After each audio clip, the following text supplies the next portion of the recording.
Júlio Maria, muito obrigada por receber o Metrópolis. Obrigado vocês pelo convite. Que honra e que prazer, Didi.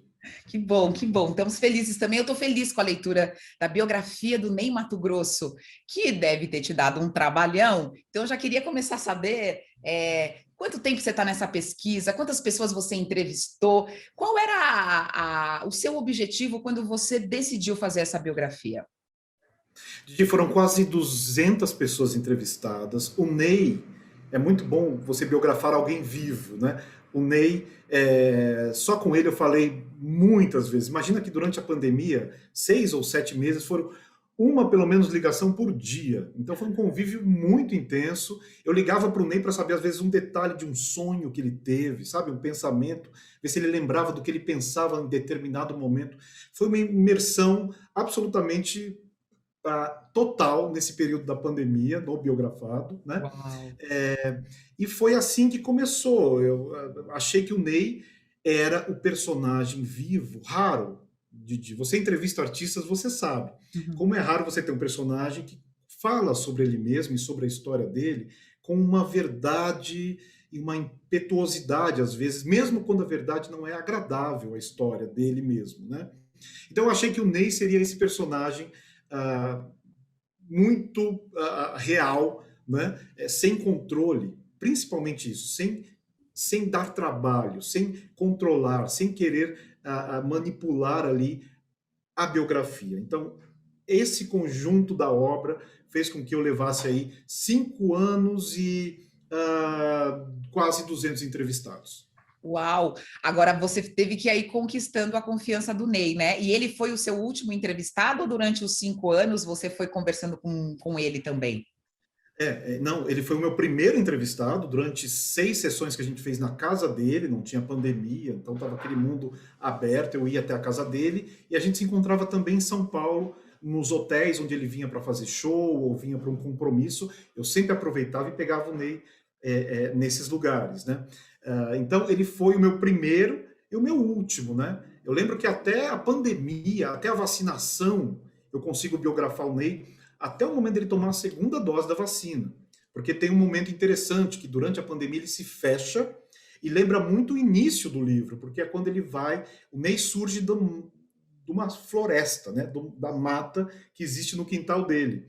E no final agora da pandemia, durante a pandemia, ele vai para essa floresta também, mas agora no Rio de Janeiro, onde ele tem um sítio, e fica isolado na floresta de onde ele sai no começo do livro. É muito interessante esses dois momentos, né? É verdade, você fazer essa ligação com um hiato aí de mais de 70 anos.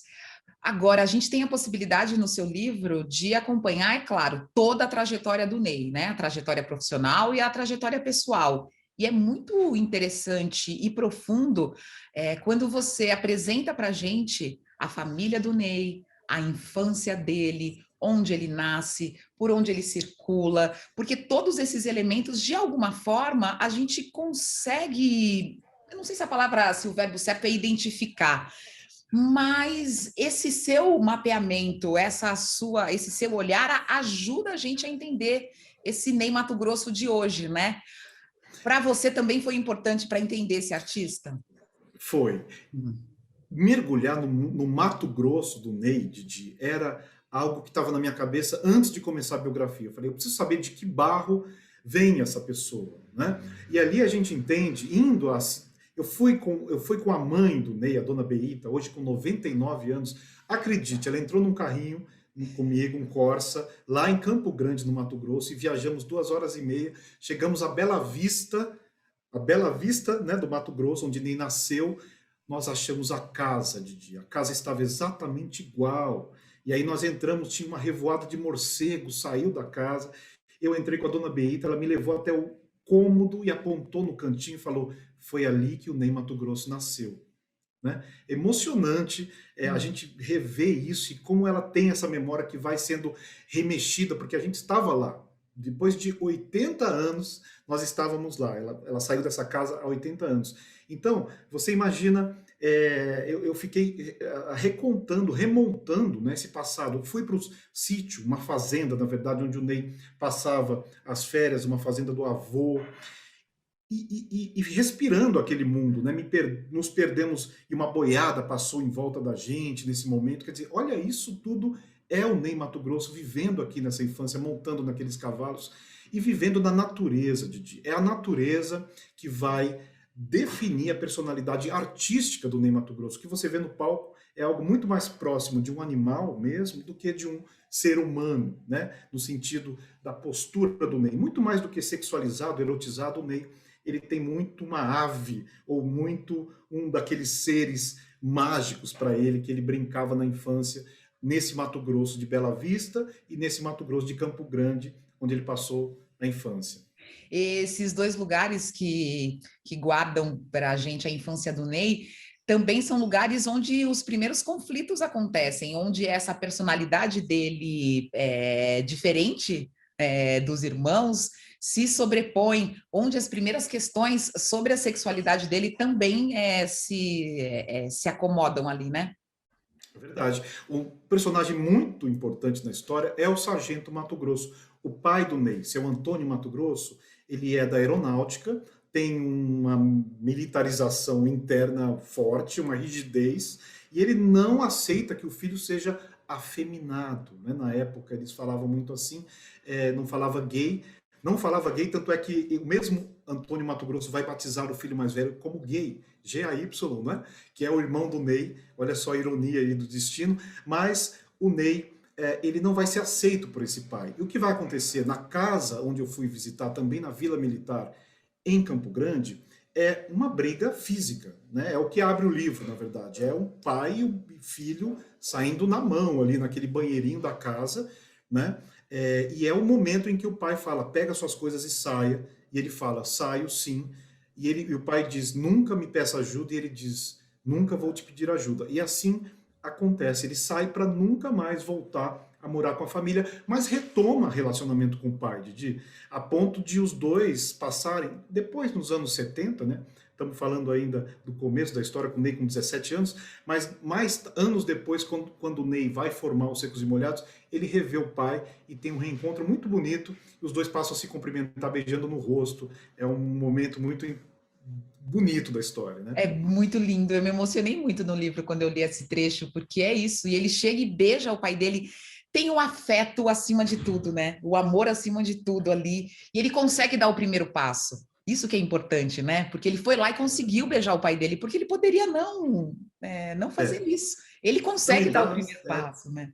ele dá um beijo porque ele beijava os amigos, ele aprendeu a beijar os amigos, né, no rosto, sempre.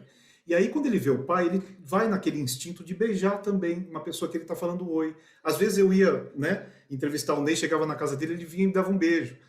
É, aí ele é assim. Aí o pai, no primeiro momento, nesse dia, estavam na rua, aqui na Major Quedinho, aqui em São Paulo, e o pai recebeu o beijo e ficou olhando para os lados completamente. Nunca um homem tinha beijado ele, né?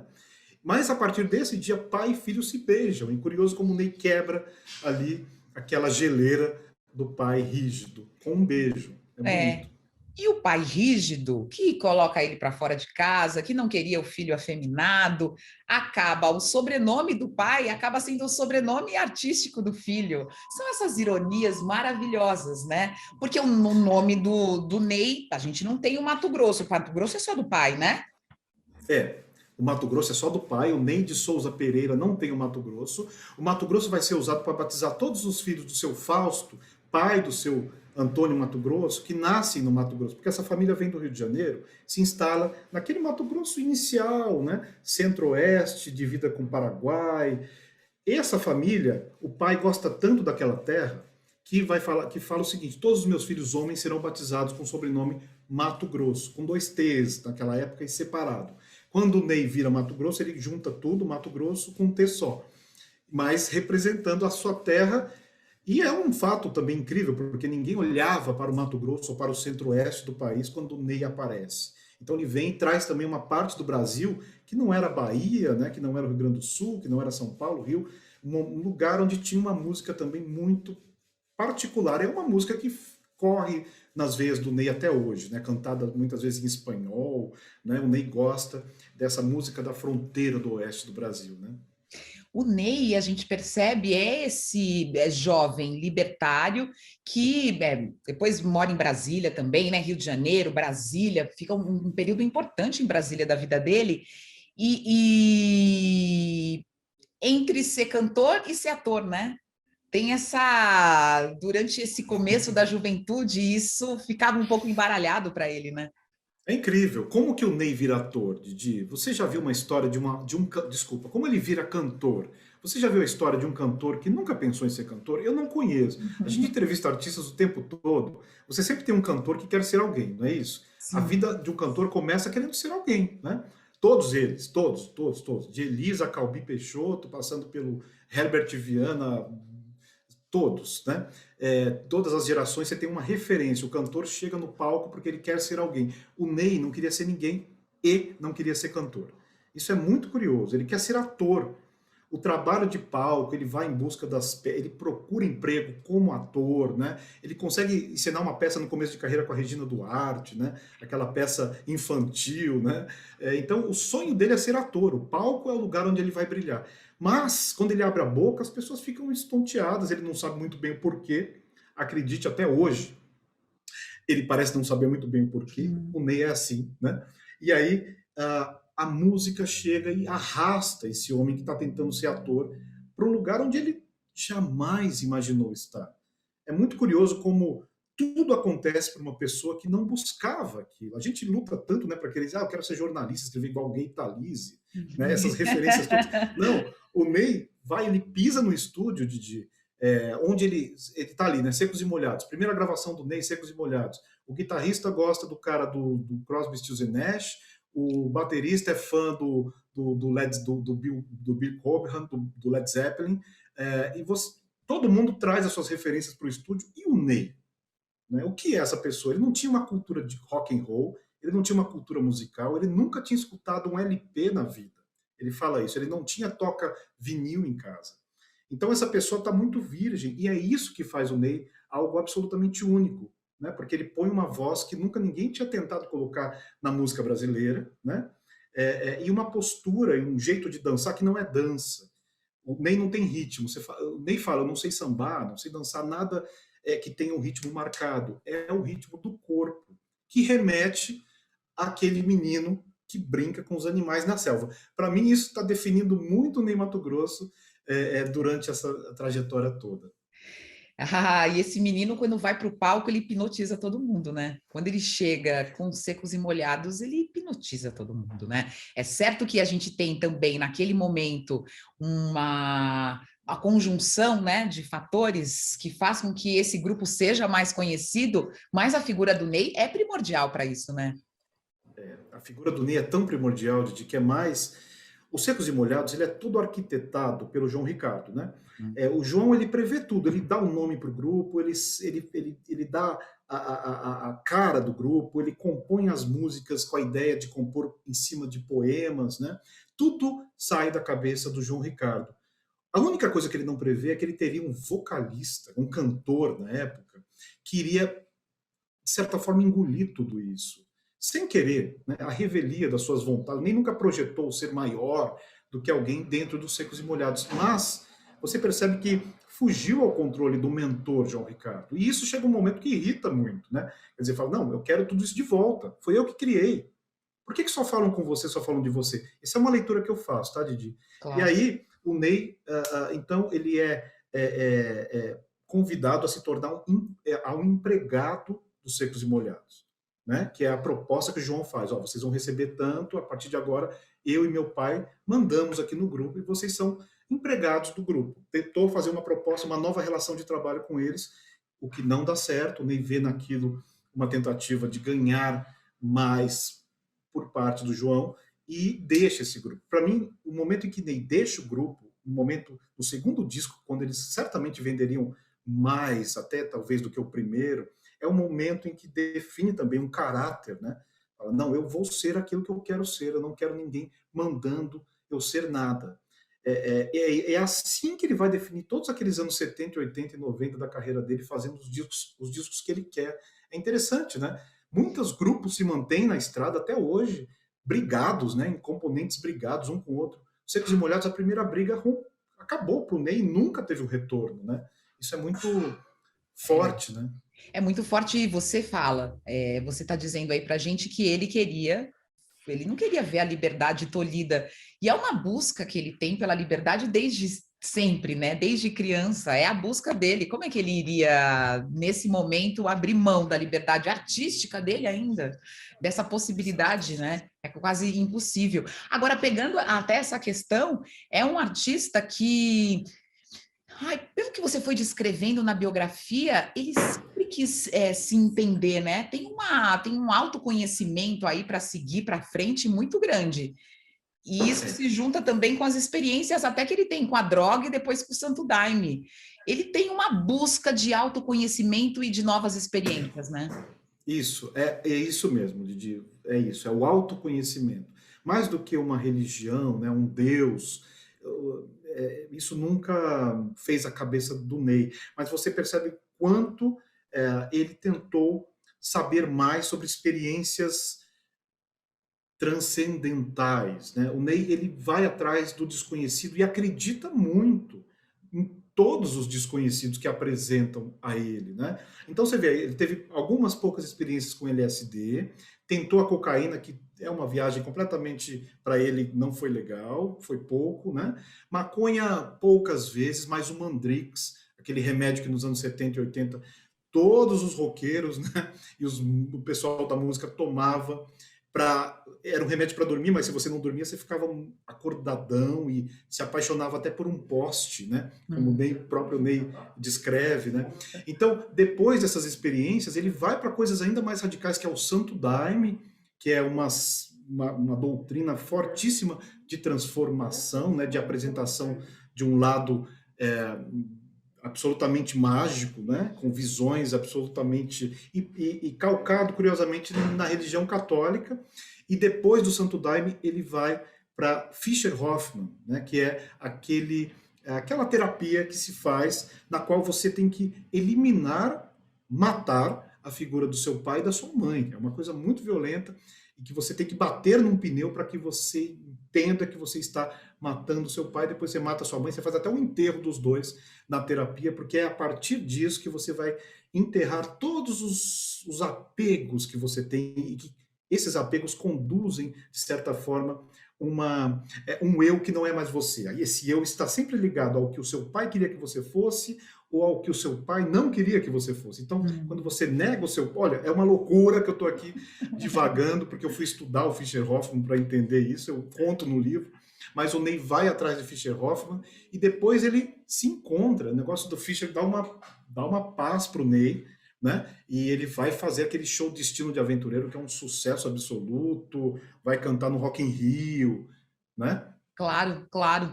Tem esse homem mesmo, esse homem buscando saber quem ele é, porque ele realmente tinha outros padrões, outros lugares para chegar. E desde o início, todo mundo tem essa vontade de descobrir o seu corpo, as primeiras descobertas do corpo, os primeiros desejos, de onde eles vêm, por que eles vêm. Mas a impressão que a gente tem a partir da leitura, da sua leitura, é que ele tinha uma lucidez em relação a essa busca dos desejos dele, dos desejos do corpo. Ele não se podava, né? É engraçado isso, né? Logo criança, ele tem um desejo por um menino que anda no quintal dele, nessa mata que existe no quintal. Ele tinha uns 15 para 16 anos e vê um menino mais velho, dos 17 para 18. Ele acha que o menino era um fugitivo de algum lugar e estava passando por aquela mata. E ele encontra esse menino e os dois trocam olhares com desejos, né? E depois ele vai ter, na verdade, a primeira relação dele com uma menina, que é uma prima ainda em Campo Grande. E depois ele vai para o quartel, e para mim é um grande momento, né? Aquela cena em que ele vê dois homens, dois soldados fortes, fazendo carícias, né? Um no outro, não trocando beijos, nem nada né, mais sexualizado ali naquele momento, mas trocando carícias. E é nessa noite em que ele vê essa cena, Didi, que ele entende que um homem pode amar o outro homem, né? Que não é sacanagem apenas. Existe sim uma possibilidade de amar alguém do mesmo sexo. E é essa noite que o Ney não dorme, né? Ele fica pensando muito, e a partir daí que ele entende que ele está livre para isso. Então você vê que a trajetória dele também é livre no sentido Ele teve casos, né? Você vê com a Simone, né? Que no livro é contado pela primeira vez, os dois tiveram uma história, né? Ele tentou ficar com a Regina com a, ai meu Deus. Bom, tem várias histórias do Ney com mulheres, as mulheres estão na história. Agora, nada disso o impedia, ele não colocou as barreiras, gosto de mulher ou gosto de homem, né? Eu acho que essa liberdade ela está em tudo mesmo, como você disse. Ela tá mesmo.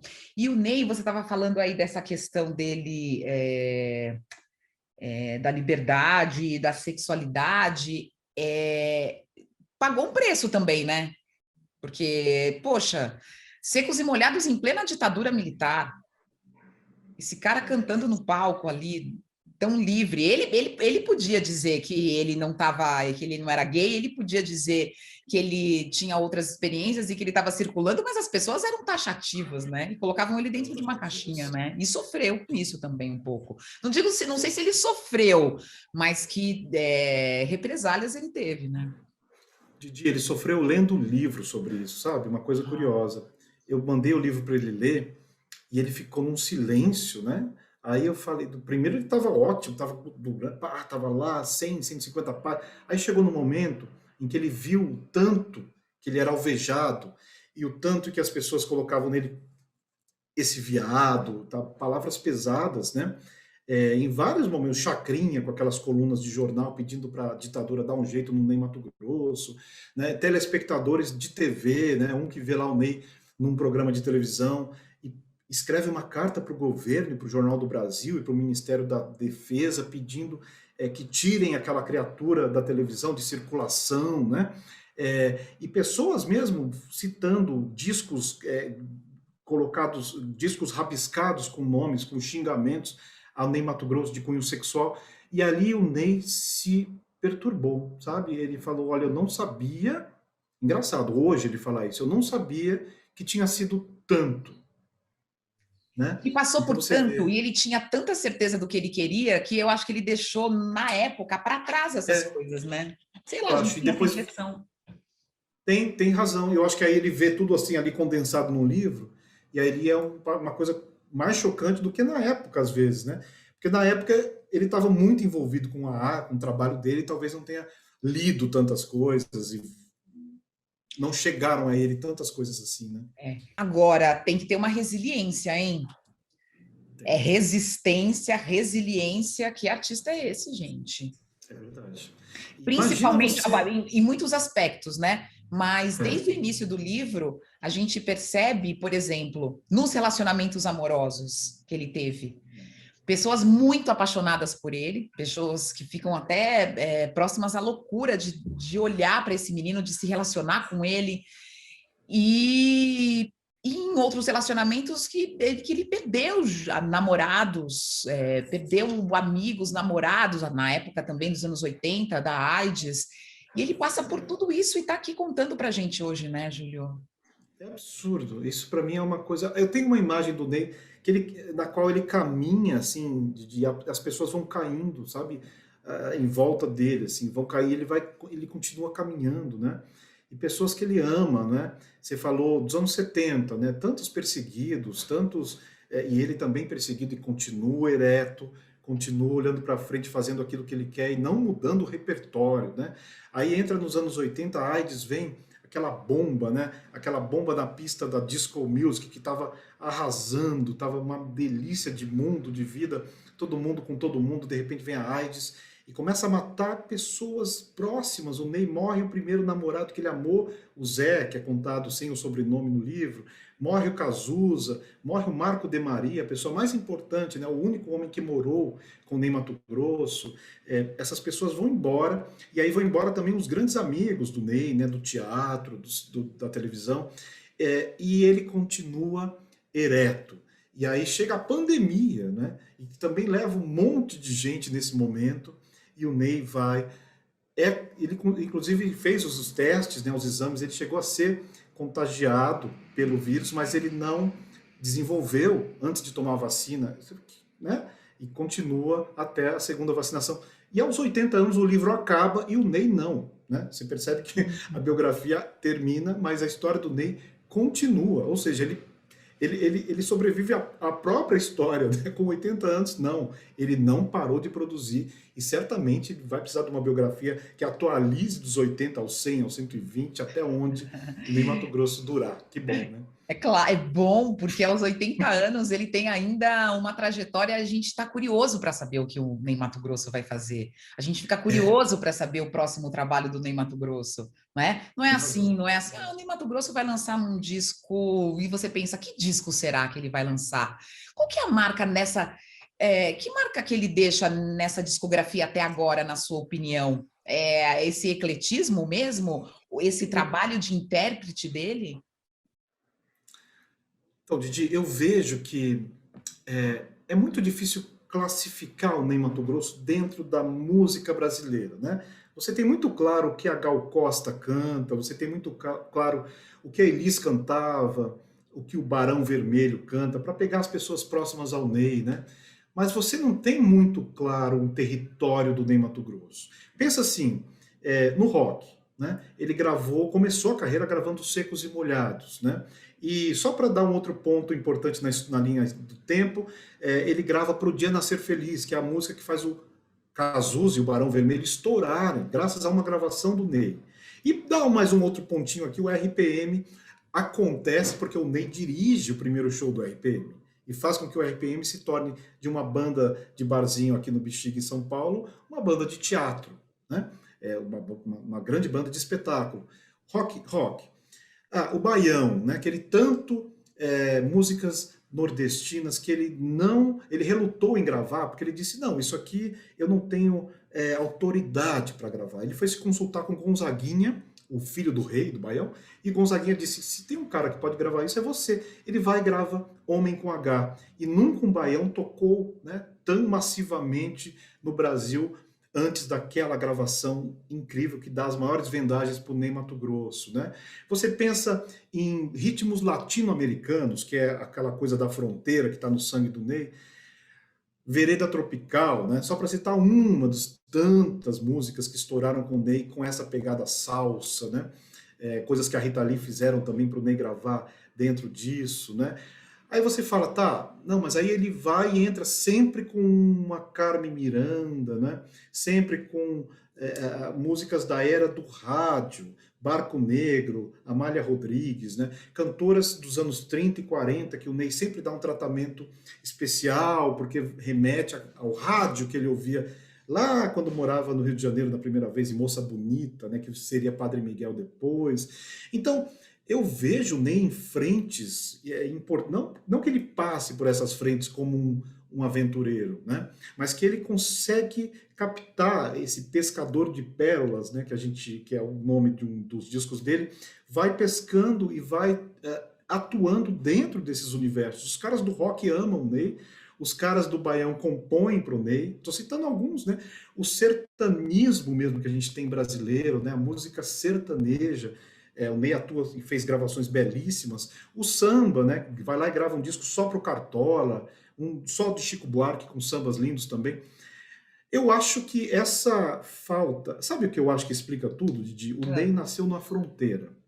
A fronteira não é um lugar que separa um lugar do outro, é onde eles vivem juntos, né? Você vê que os povos de lá vêm para cá, os paraguaios vinham para cá, os povos daqui iam para lá, e essa fronteira existe dentro do Ney, esse ambiente de fronteira livre, né? Existe dentro do Ney até hoje. Quer dizer, a música para ele não tem fronteira, né?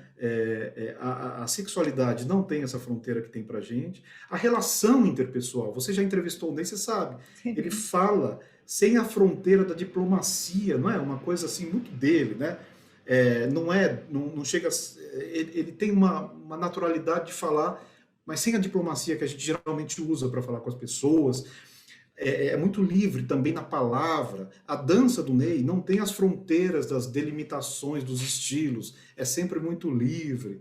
Então eu acho que esse homem se explica, mais uma vez, onde ele nasceu. Ele nasce numa fronteira, internamente ele leva essa fronteira, esse lugar de livre circulação de línguas, de povos, dentro dele, até hoje, né? Me parece que esse é o Ney Matogrosso, Didi. Eu acho que é, parece que esse é o Ney Matogrosso. Eu já devia terminar a minha entrevista. Eu falei que o que fazer 15 minutos, tô meia hora, Júlio. E eu tô com um monte de perguntas, vou fazer só uma aqui. Fica Ah, à meu vontade, Deus do Didi. céu. Bom, eu quero fazer só, vou fazer duas perguntinhas só, que eu acho que eu Tá, precisava ter, até para um material extra, para a gente falar tá. sobre a voz do Ney. Como é que ele trabalhou esses timbres? Que professores ele teve para ele chegar nesse lugar? Porque é uma voz incomum na música brasileira, né? É. A voz do Ney. Ah, pode falar. É isso. Eu queria que você Sim. falasse um pouco sobre esse lugar da voz dele e como é que ele trabalhou para chegar a esse registro que a gente conhece tão bem. Olha, mais uma curioso a gente falar de fronteira, de falta de fronteira, né, de lugares livres, e a voz é outro lugar sem fronteira, né, Didi? Quer dizer, como que a voz do Ney vai para uma tessitura absolutamente incomum, né, de mulheres, né? O Ney, quando canta lá em Brasília, nos primeiros corais, né, que ele participa, os regentes dos corais já ficam curiosos com aquilo. Tem um momento que um deles para e pergunta quem que está cantando com aquela voz. Né? E aí, quando ele vê que é um homem, ele acha aquilo curiosíssimo, né? E fica espantado e faz os maiores elogios ao Ney. Quer dizer, o Ney fingia que estava cantando as partes masculinas, mas entrava nos cantos femininos, né? Nos lugares de canto feminino, para cantar com as mulheres. Isso já é uma coisa que ele faz em Brasília muito antes de pensar em ser cantor, tá? Ali ele só está tentando cantar melhor para ser ator. É o que ele achava que ele queria ser, que ele seria mesmo. Essa voz, então, quando passa pelos Secos e Molhados, é aquilo, né, de não ter nenhuma referência e querer colocar uma voz que não é dele, né, de um cantor negro norte-americano, sabe? Essas referências que tem, ou de um cantor branco inglês, né, que na época eram dos roqueiros ingleses. Essas vozes não são referências para o Ney, porque ele não ouvia nada. Então, o fato de ser virgem no ouvido vai fazer com que o Ney assuma a sua voz, Didi. Isso é muito sério. Ele podia ter essa voz, mas podia ter negado essa voz e encontrado uma outra voz, né? Mas em registros graves. Então ele abandonou os registros graves e foi para os agudos, propositalmente, porque ali ele sentiu que era aquilo que dava algo que só ele tinha, né? Nem Mato Grosso era reconhecido, passou a ser reconhecido por uma voz natural. Ele não trabalhou isso. Tanto é que hoje, aos 80 anos, Didi, ele não tem aqueles problemas graves que os cantores que cantam muito agudo têm, né? Você vê cantores como Zezé de Camargo hoje, que sempre cantaram muito alto, ficam realmente com uma voz prejudicada nessa fase. Quer dizer, o Zezé é muito mais novo que o Ney, né? Mas mesmo assim tá com a voz prejudicada. É só um exemplo de gente que forçou a voz muito. O Ney, por usar a sua extensão natural, aquele lugar onde ele está com a voz dele sempre foi muito natural, ele está com a voz perfeita. Ele estava com medo de voltar agora a cantar depois da pandemia. Ele falou, não sei o que vai ser da minha voz. Ele falava para mim. Aí ele foi gravar, né? Vai lançar um EP agora, no dia do aniversário, e aí ele viu, e foi uma alegria para ele saber que a voz dele estava indo ainda nas notas sem força, sem ainda com brilho, né? Porque às vezes perde o brilho. Então, ele faz aula, eu entrevistei fonoaudiólogos que cuidam do Ney e acham a voz dele. Eles definem a voz do Ney como jovem. A voz do Ney segue sendo muito jovem. E aí vem tudo aquilo, tá? Apesar dele ser aquele cara que tomou essas drogas todas, não fuma, come absolutamente pouquinho, né? Você comer com o Ney Mato Grosso é uma coisa que você se sente péssimo, né? Porque você enche o prato e o Ney vem com aquele pratinho e sai da mesa com fome, sai da mesa sem aquela estar saciado, né? Aquela coisa. Então, é esse cara que cuidou de si antes de cuidar da voz, para que a voz chegasse aos 80 anos desse jeito, Didi. Eu vejo muito assim. Viva o Ney Mato Grosso, né? O que a gente pode dizer? Né? Viva o Ney Mato Grosso, viva! Pois é. E que bom que tem essa biografia dele agora, com Que parte dessa bom história que ele vai continuar. que ele vai continuar. Que bom. Que Bom bom. mesmo. Que bom que ele continue nos surpreendendo, né? Quer dizer, vem um disco novo. Eu achei que ele fosse quietar agora, né? No ano de não. Ele falou, tinha que gravar um disco novo porque senão ficava louco aqui dentro de casa. Ótimo. Então vem disco novo, vem turnê, ele vai retomar a turnê do Bloco na Rua, que ele já me contou aí que tá, né? Vai retomar aqueles shows. Que venha mais histórias, que venha Ney Matogrosso. A gente precisa muito, né? Nesse momento de Nesse Brasil, Didi, momento. precisa, assim, a minha alegria, Didi, é sair esse livro agora, sabe? Porque eu acho que agora é hora de ler essa história, né? Era hora de contar a história de um homem que foi contra muitas das coisas que estão acontecendo hoje. Quer dizer, um retrocesso que coloca, inclusive, faz com que as conquistas do Ney, inclusive, sejam contestadas, né? Então, contar a história desse homem agora, para mim, era urgente. Tinha que ter o Ney Matogrosso mesmo para se contar. E que bom que a gente está contando com ele presente, né? Eu acho muito bom que ele esteja continuando com isso tudo, né? Que bom. E ele tão presente nessa sua biografia que acompanhou, fez leituras, tantas entrevistas, ele não fez nenhum tipo de exigência? Não, nenhum tipo de exigência. Ele me alertou sobre esse fato de as pessoas mentirem para que eu tomasse cuidado quando fosse reproduzir coisas. Eu falei, não, Ney, não vou reproduzir, eu vou apurar, né? Jornalista. Ouve aqui, ouve ali os lados envolvidos e vamos ver o que aconteceu de fato. Mas Uhum. teve muita história que ele não conhecia dele mesmo, né? A história da família lá do Mato Grosso, para ele Que foi contada pela maravilha! primeira vez. A história do pai, eu acho que o Ney, Didi, não sabia nem que guerra que o pai tinha ido. Ele só falava para mim, ele foi para uma guerra. Aí eu fui levantar os documentos, o homem foi para a Segunda Guerra Mundial, sabe?